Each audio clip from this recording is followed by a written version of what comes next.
It is 11 days to CORD's nomination deadline, and already the process is threatening to split the coalition.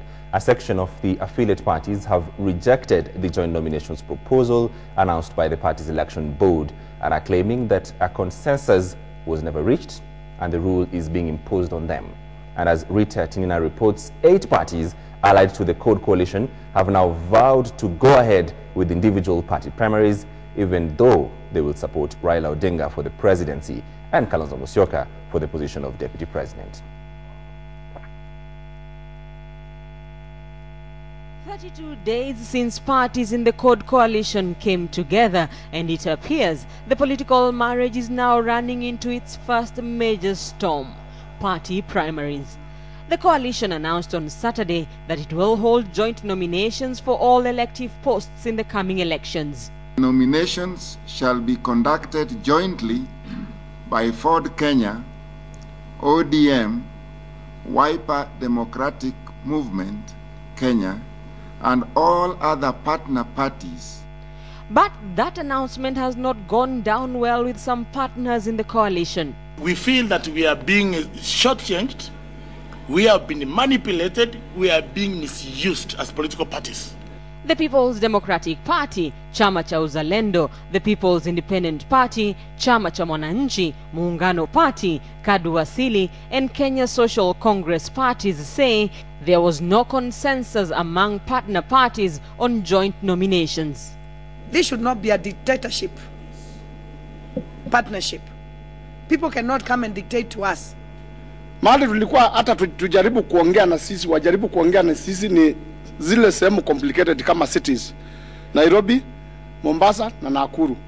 Hizo tunaweza ongea, lakini ingine hakuna kitu ina hiyo. The parties opposed to the joint nominations say on the national front they will support Raila Odinga for the presidency and Kalonzo Musyoka for the position of deputy president, but will go ahead with individual party nominations at the local level. We, the CORD partners, we did not, and we've never, and we will not agree to participate in the joint nomination with the CORD members. There is no joint nomination. Sisi tulianza, watu wameapply, na hatuwezi, watu wako na wiki mbili ya kwenda kupopularize, waanze kutafuta pesa wafanye nomination. Hiyo wiki mbili watatoa pesa wapi ya kufanya nomination? We are rejecting the joint nomination exercise that was proposed. The 3 major parties in the coalition are ODM, Wiper and Ford Kenya, and smaller parties fear they may be edged out by the joint nominations. Joint primaries also mean that parties lose out on the nomination fees paid by aspirants. The CORD coalition has set its nominations for the 17th of this month, just a day before the IEBC deadline for presenting party lists, leaving little room for dispute resolution and effectively preventing losers from jumping ship. The Jubilee coalition is also set to hold its nominations on the 17th. Hivi vyama vilikuwa vifanye nomination tarehe 14. Kwa nini walichange waweke 17? Ni kwa sababu wanajua wanataka kufungia watu, wafanye ile okora yao, wafungie watu. In the past, party primaries have often been acrimonious, leading to fallouts. This time, things will be no different, and the stage appears set for another round of political drama, with CORD and Jubilee setting their nomination dates too close to the IEBC deadline. It is smaller parties such as Agano which are waiting in the wings to give direct nominations that will benefit from the nomination fallout. Rita Tinina, KTN, Nairobi. All right, joining me in studio to discuss this further is James Omingo Magaraus, the party leader of the People Democratic Party, PDP, who's one of the affiliate parties inside CORD. Mheshimiwa, thank you very much for making time with us this evening. Now, is this the beginning of a fallout, as we have seen? Well, I want to assure Kenyans that this is only but a storm in the teacup. You know, as we near general elections, of course, excitement, anxiety reigns high. The only thing that I must say here is that we are consulting, and I'm certainly sure we should get to a consensus. As I've just come to studio, I've left a meeting where the the presidential candidate for CORD is meeting us, and I can assure you the consultations are come. But as we get to that though, what is the bottleneck of having this joint nomination? As it would appear the other option is to do zoning, which was not an option. Or is it an option? Well, when the CORD partners, the 8 parties joined CORD or expressed interest to join CORD, we did know our limitations in terms of strength in various regions, so that we actually made it clear that we want to support you as partners and necessarily as members of CORD, but we should support the presidential candidate. And therefore, you know, even before this, we had already put in our nomination rules, and everything else was the IEC and IEBC, so that if you have to change that, of course, it can also take into legal issues, and that these are the issues we want to address before we get into the jam, so it can be addressed before we cross. So how do you work out of this? Clearly, you were saying that, excuse me, and the members, the affiliate parties are saying, listen, we can't do joint nomination. It's on the 17th. We don't have a lot of time to do the discussions and change the rules or change the games, as it were. How do you see yourselves working out of this? Remember, James Smart, I think it can only be remembered that even at Uhuru Park, we made our case clear, and even Honorable Musila did announce that parties are going to do the individual nominations, so long as we meet out there to support the one presidential candidate. And this is what we want to kind of demystify and say, if you're building democracy, you can't again chalk the same democracy. The worry of the coalition partners is that maybe if we spread so thin, we shall be able to have various members of parliament in the various parties, so that whipping becomes a problem. But we have a situation here where we have a keyword in the Political Parties Act that there is supposed to be discipline, party discipline. And if you agree before elections and subscribe to the common whip, you are bound by that arrangement. So what you're saying, and the difference is that the coalition partners want to go to these nominations, have their own candidates, go to the elections, yes, and still support the presidential candidate. Exactly. And have their own MPs, yes, as CORD members. If you sign that arrangement earlier, therefore you are bonded by that signing. In terms of party discipline, you can be disciplined within the Political Parties Act because you are subscribing to the CORD arrangement, or the coalition arrangement. And that was a worry. Remember in PNU, the problem was Kibera had so many members of parliament, but spread so thin. And that's the worry they have today. But I think we need to address the fact that the laws have changed, the rules have changed now, the Political Parties Act is in play, and you can even bond them, even if they're in various parties. So long as they are bonded within that arrangement, you can still subscribe to the common thinking, so you can be able to pass your bills in parliament. Sure, you're very hopeful tonight, but supposing it doesn't go the way you are hopeful tonight, and the agreement and arrangement remains that there will be a joint nomination, and that is the decision of the majority. What will you do? James, from the mood that I left in the hall, it was extremely positive. And let's cross the bridge when we get there. We are available at short notice to consult. Final question: as we are going on to this, the other opponents, your competition, have decided to go the opposite way and do what they call zoning. Is that the way to go? Well, there could be a possibility, but I cannot. It might not be necessarily the case. But I think it could be a better option. But I can also tell you, the President of the Republic of Kenya today was actually ushered into power by those small political parties. Don't ignore them; they are an asset to you. Mheshimiwa Ominga Magara, my pleasure. We are watching, and hopefully you can resolve that and get what you want. All right, talking to Ominga Magara, who is party leader of the PDP affiliate party of CORD. Let's move on. Still on CORD nominations, and the coalition's flag bearer, Prime Minister Raila Odinga, has moved to quell the unrest within the alliance over the process by reassuring aspirants of a free and fair nomination exercise. Speaking in Kibera, he reiterated the fact that there will be no direct nominations in CORD, and all candidates will battle it out on the 17th. CORD also took a swipe at the Jubilee coalition over their jibes of their age, stating that it is against the law to discriminate against anybody on age. Our senior reporter, Aaron Ocheng, was in Kibera and filed the following report. The Kamukunji grounds in Kibera was filled to capacity as the CORD alliance, led by its presidential flag bearer Raila Odinga, held its first major rally this year in the Langata constituency that has been represented by the Premier for the last 2 decades. Thanking the residents for entrusting him to be their representative in Parliament, the PM says those vying for the seat should put the interests of the people first. Kama wewe si candidate, kuwa msaidizi wa candidate. Sawa? Nataka kuona kama wale ambao watashindwa kwa mchujo watakuwa makampenas wa wale ambao watakuwa wameshinda. Si sawa? The rally was attended by several aspirants vying for different seats in the Nairobi County, but the Nairobi gubernatorial race pitting Starehe Member of Parliament Margaret Wanjiru and former Mumias Sugar CEO Evans Kidero, who were present, demonstrating that it will be a tight race to get the CORD ticket. Walisema ati mama hana degree.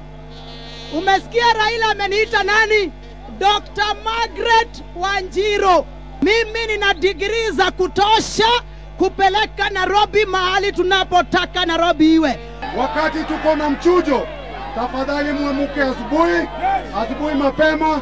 Kura ya gavana ni Daktari Evans Kibera.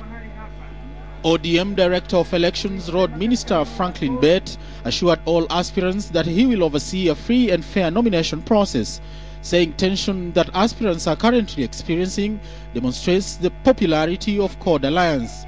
He, however, says there are no sacred cows in the alliance. Nimesema kwa sababu ninapenda ukweli. I want to be firm and fair with everybody. Hawa nimewaambia ya kwamba tunakwenda kwa mchujo, yani nomination. Na nomination itatafanyiwa kwa njia ya haki na ukweli. Hatutaki mambo ya udanganyifu tena. Other leaders who attended the rally say their opponents' tactics are outdated and accuse the Uhuru Ruto camp of smear campaigns against Raila and Kalonzo Musyoka. Hii digital yao tumejua ni digital gani? Ni digital ya kuiba members wa vyama vingine kwa mtandao. Hiyo ndio digital yao. Hii digital yao ni digital ya computer era kwa budget walipokuwa finance minister. Hiyo ndio digital yao. Baba yako Mheshimiwa Uhuru Jomo Kenyatta aliwahi kuwa rais akiwa 4 years. 70 ngapi? 4 years. Mambo ya kusema uzee imekwisha. Yes. Na kama wakitaka kujua nani kijana, tutawauliza. Kama wako na nguvu watatuambia, na sisi tutakuwa na wao wakati wa tariki 4 wajue nani ni kijana na nani ni mzee. The first ever CORD rally in 2013, and it was attended in record numbers. And the CORD Alliance is moving to allay any fears that its nomination process will not be free and fair. Aaron Ochen, KTN, Kibera. All right, and from CORD in Nairobi to Jubilee in Kisii, where the Uhuru Ruto team pledged economic transformation should they win the March 4th general election. Presidential candidate Uhuru Kenyatta and his running mate William Ruto sent out the message from Kisii County as they entered the second day of their campaigns in South Nyanza. The two leaders will set up an elaborate 4-day vote hunt in the regions, say that they are also touting their credential as the most reliable duo to succeed President Mwai Kibaki. Fred Omulo has that report. Jubilee's hunt for the Kisii and Kuria region votes entered its second day as party stalwarts brave light rains to woo residents. Tying into the theme that dominates political talk in these parts, the candidates went into overdrive. Wenzetu wanasema ya kwamba hawa ndio mariforma na sisi sio mariforma. Wakati ya kwanza kuvukisha bei ya mbolea, ndio wakulima wa majani chai, wa kahawa na mahindi waweze kupata mbolea kwa bei nafuu na ndio waweze kupanda. Ilikuwa wakati Mheshimiwa Ruto alikuwa waziri wa agriculture. Kweli au uongo? Si kweli? Not to be left out, self-confessed hustler William Ruto weighed in with his own version of trickle-down economics. Mwaka huu tutaweka hazina ingine maalum kama CDF kila constituency kila mwaka. Kama CDF ni milioni 100, tutaweka milioni 100 ingine kila constituency kila mwaka, pesa ya serikali kupatia vijana na kina mama wafanye biashara mashinani ili tuweze kuondoa umaskini mashinani. The coalition has of late clashed with its rival over the issue of generational transition in leadership, and today, Jubilee stuck the knife even deeper into Cord's heart. Rais wa mwisho mzee tunataka kuwe Rais Kibaki. Wale wengine sasa tunataka wachunguzwe. Hata hizo degree zao wanasema wako nazo wanataka kugombea urais. Tunataka zichunguzwe sababu lazima elimu yao na kichwa chao kiko na kasoro. The team will continue soliciting for votes in the region, with tomorrow's rallies scheduled to take place in Nyamira County. The attention that Jubilee leaders are lavishing on Kisii and Nyamira counties shows a serious intent to capture the region's votes, but the tendency of the residents here to practice vigorous democracy may still leave a lot up for grabs. From Kisii County, I am Fredo Mulo. Amani Alliance presidential candidate and Deputy Prime Minister Musalia Mudavadi hit the ground running 2 days after being endorsed as the flag bearer. Mudavadi, together with Justice Minister Eugene Wamalwa, led 10 members of parliament in a series of campaign meetings in Bungoma County. And as the UDF leader was in Western Kenya, the Kenya National Congress Party's presidential candidate Peter Kenneth was in Rift Valley's Kapsabet area with Party of Action leader Raila Odinga. More on these and other stories on our political wrap. Amani Alliance presidential candidate Musalia Mudavadi, the Minister for Justice Eugene Wamalwa, and 10 other members of parliament were at Webuye Catholic Church for a service before addressing more than 2,000 teachers from the Western region at Pan Paper Social Hall. In his address, Mudavadi praised the newly formed political alliance between his United Democratic Front, Gideon Moi's KANU, and Eugene Wamalwa's Ford Kenya Party as the alliance that would change the course of politics in Western Kenya. Can you imagine the force that you have become? Nobody will take you for granted. If I went there to negotiate myself, I would go and I would be very weak. But the truth is, now nobody can ignore us. Na tumesema wale ambao wamekuwa wanaangalia Western as a swing board, tuwataka wajue ya kwamba sasa Western will be a block, it will not be a swing vote again. Mudavadi is yet to pick his running mate and seems to be keeping his cards close to his chest. However, there are speculations that he could choose Justice Minister Eugene Wamalwa, who gave up his presidential aspirations in favor of Mudavadi. In Kapsabet, Kenya National Congress Party leader Peter Kenneth and Party of Action leader Raila Odinga were wooing voters from the Rift. Kenneth claims that if elected, he will bring positive change in terms of leadership. Tukasema tunataka katika muungano wa county tuone ya kwamba kuna devolution of equality of resources, ili kila county iwe na usawa, zote ziende sambamba. Now Kenya Party leader and presidential aspirant Martha Karua campaigned in Kayole, Nairobi County. The first-time presidential aspirant attended 2 church services in Kayole, where she advised the electorate to vote wisely. Kabla ya kuwa mwanasiasa, nilikuwa Martha Karua Mkenya. Baada ya siasa nitakuwa Martha Karua Mkenya. Wacha kuuliza ya Martha Karua. Uliza yako mwenyewe, ndugu yangu, dada yangu. Uliza baada ya uchaguzi tarehe 4, tarehe 5, utaamkia Kenya ya aina gani? With barely 2 months to the general elections, political parties have switched into high gear as the campaigns heat up. Anglican Bishop Julius Kalu has cautioned Kenyan voters against being easily influenced by money or handouts given by aspirants. Tuchague watu ambao wana elimu ya kutosha, wenye kufahamu matatizo ya wananchi katika mashinani, ambao kweli tunajua ya kwamba hawa wataendeleza nchi yetu katika hali ya kimaendeleo. Bishop Kalu was speaking at the Anglican Church of Kenya's Cathedral in Mombasa town. Catherine Omwando, KTN. National soccer team Harambee Stars have been bundled out of the CHAN Championships after playing the Swallows of Burundi to a barren draw, a result that played into their opponents' hands, who scrapped through after a 1-0 first leg advantage. Stars will have themselves to blame after missing numerous chances in the match. Burundi is now 180 minutes away from the finals in South Africa next year. The Swallows will, however, have to beat Sudan to be sure of a ticket.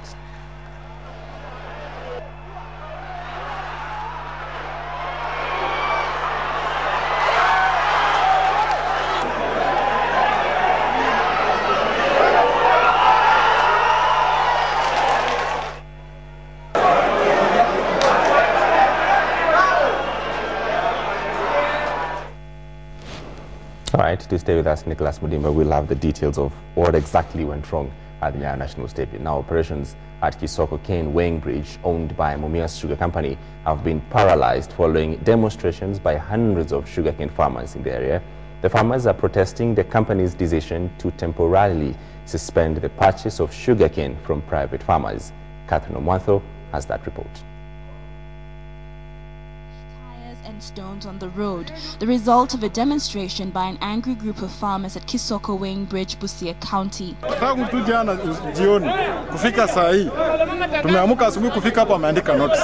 Hiyo notice tulikuja na magari zingine zinafanya transport hapa. Wakafunga wakamaliza biashara tu wamefunga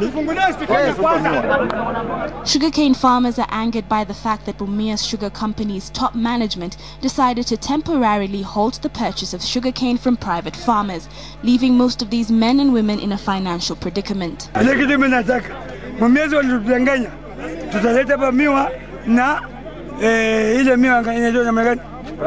Private. Hiyo miwa tumeleta, saa hii wameanza ujanja. Sasa sisi tutaki wizi, kama Mumias wameona wamechoka na Busia, wachomoke waende kwa.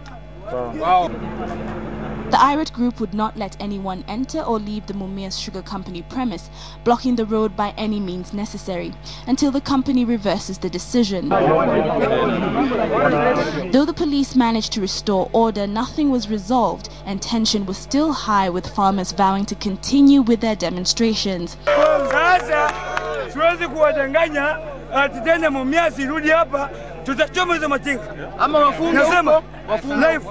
According to officials from the Mumias Sugar Company, the decision was arrived at because some farmers were selling their sugarcane to other sugar companies despite having signed a contract with the Mumias Sugar Company.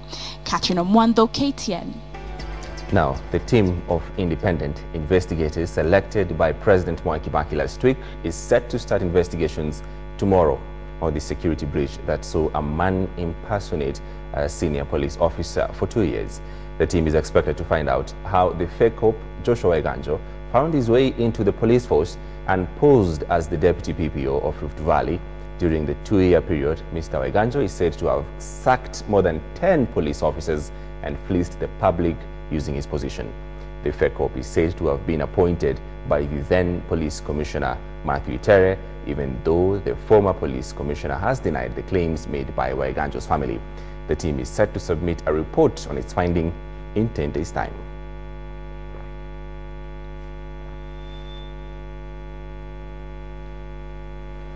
A Sudanese family mourning ritual was interrupted earlier today after they failed to meet public health regulations regarding the slaughtering of animals. Public health officers stormed the family's residence and confiscated meat that was being cooked at the ceremony for lack of an inspection certificate.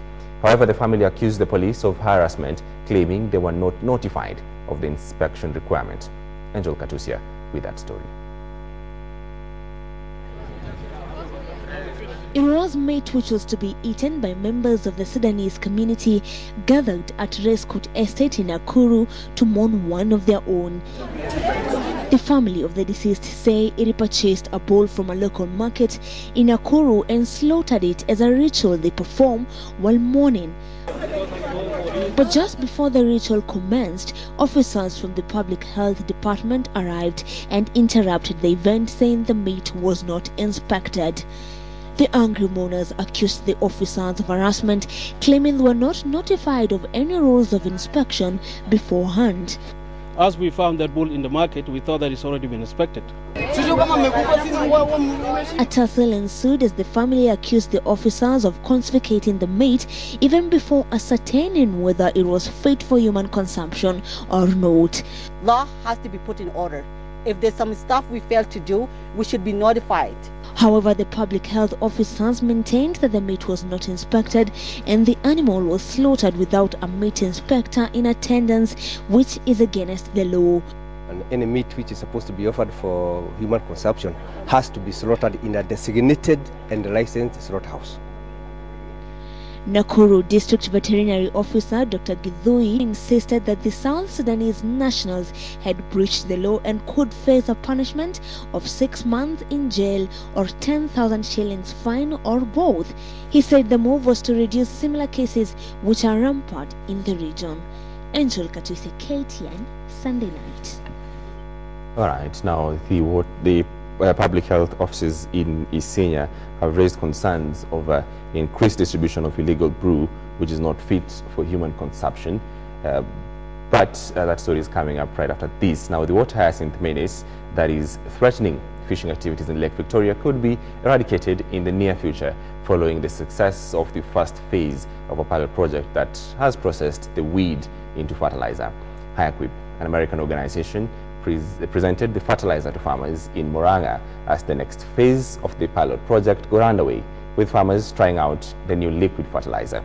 Charity Kimani has that report. Hyacinth has been a menace that has threatened the livelihood of those living around Lake Victoria, as it continues to hamper fishing activities, but a pilot project by a U.S. organization may signal an end to it.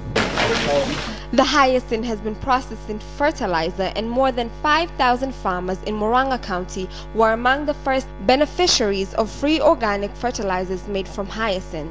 Na inatumika kwa mimea yote. Hii fertilizer imetengenezwa kutoka kwa mimea, na sana sana wanatumia mimea ambayo inajulikana kama water hyacinth. The company harvests the weed manually and through ultra-modern machines imported from the U.S.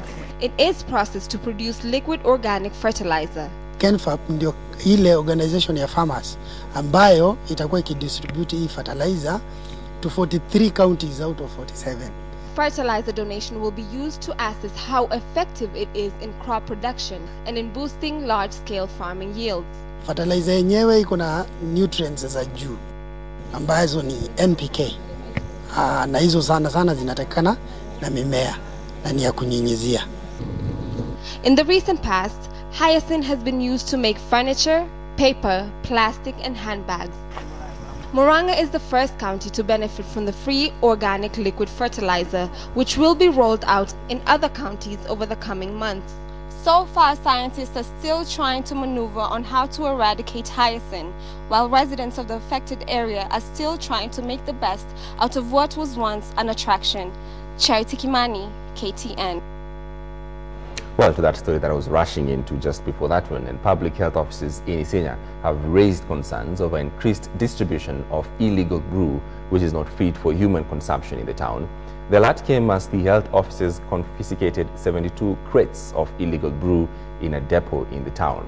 The contraband was packed in bottles of renowned alcohol brands as well as soft drink bottles. The owner of the depot, a well-known businessman in the town, was absent at the time of the raid and is said to own other depots in several towns. The depot is also said to be operating on a fake license.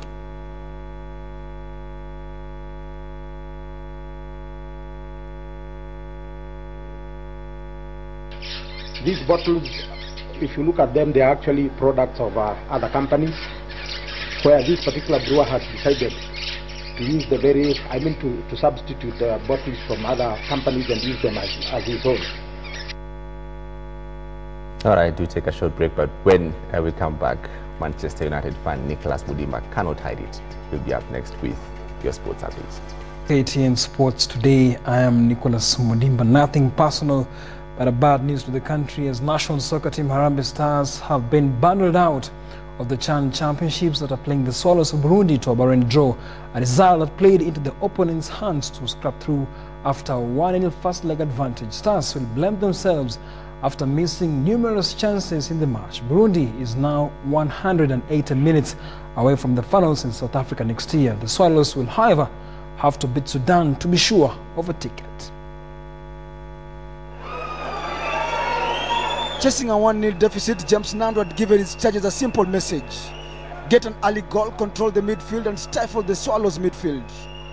Well, the message seemed to resonate well with the Stars players as Abdullah Juma and David Cheche Cheng pulled strings from the flanks.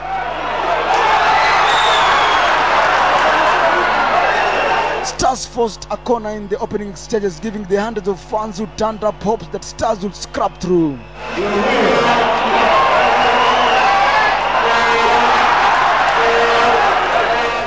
The resultant corner did not yield much as Yusuf Ndikumana cleared the loose ball.